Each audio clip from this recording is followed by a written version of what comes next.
The Gospel according to Matthew, chapter 9. And getting into a boat, he crossed over and came to his own city. And behold, some people brought to him a paralytic lying on a bed. And when Jesus saw their faith, he said to the paralytic, "Take heart, my son, your sins are forgiven." And behold, some of the scribes said to themselves, "This man is blaspheming." But Jesus, knowing their thoughts, said, "Why do you think evil in your hearts? For which is easier, to say your sins are forgiven, or to say rise and walk? But that you may know that the Son of Man has authority on earth to forgive sins." He then said to the paralytic, "Rise, pick up your bed and go home." And he rose and went home. When the crowd saw it, they were afraid, and they glorified God, who had given such authority to men.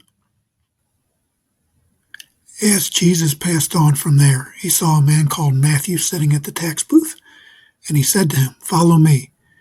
And he rose and followed him. And as Jesus reclined at table in the house, behold, many tax collectors and sinners came and were reclining with Jesus and his disciples. And when the Pharisees saw this, they said to the disciples, "Why does your teacher eat with tax collectors and sinners?" But when he heard it, he said, "Those who are well have no need of a physician, but those who are sick. Go and learn what this means. I desire mercy and not sacrifice, for I came not to call the righteous, but sinners." Then the disciples of John came to him, saying, "Why do we and the Pharisees fast, but your disciples do not fast?" And Jesus said to them, "Can the wedding guests mourn as long as the bridegroom is with them? The days will come when the bridegroom is taken away from them, and then they will fast. No one puts a piece of unshrunk cloth on an old garment, for the patch tears away from the garment, and a worse tear is made. Neither is new wine put into old wineskins.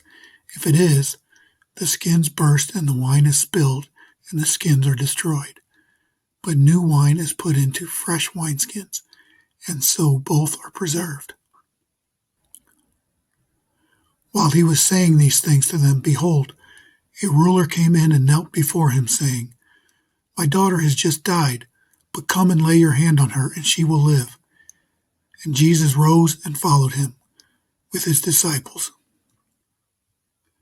And behold, a woman who had suffered from a discharge of blood for 12 years came up behind him and touched the fringe of his garment.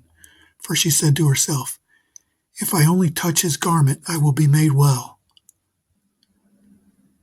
Jesus turned, and seeing her, he said, "Take heart, daughter, your faith has made you well." And instantly the woman was made well. And when Jesus came to the ruler's house and saw the flute players and the crowd making a commotion, he said, "Go away, for the girl is not dead, but sleeping." And they laughed at him. But when the crowd had been put outside, he went in and took her by the hand, and the girl arose.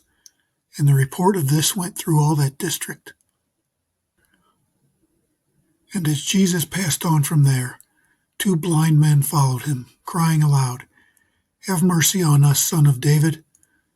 When he entered the house, the blind men came to him, and Jesus said to them, "Do you believe that I am able to do this?"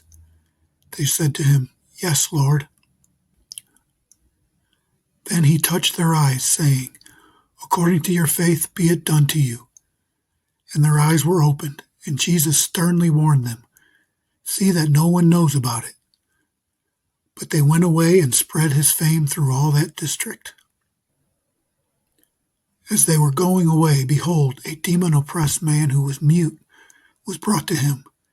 And when the demon had been cast out, the mute man spoke, and the crowds marveled, saying, "Never was anything like this seen in Israel." But the Pharisees said, "He casts out demons by the prince of demons." And Jesus went throughout all the cities and villages, teaching in their synagogues and proclaiming the gospel of the kingdom, and healing every disease and every affliction. When he saw the crowds, he had compassion for them, because they were harassed and helpless, like sheep without a shepherd. Then he said to his disciples, "The harvest is plentiful, but laborers are few. Therefore pray earnestly to the Lord of the harvest to send out laborers into his harvest."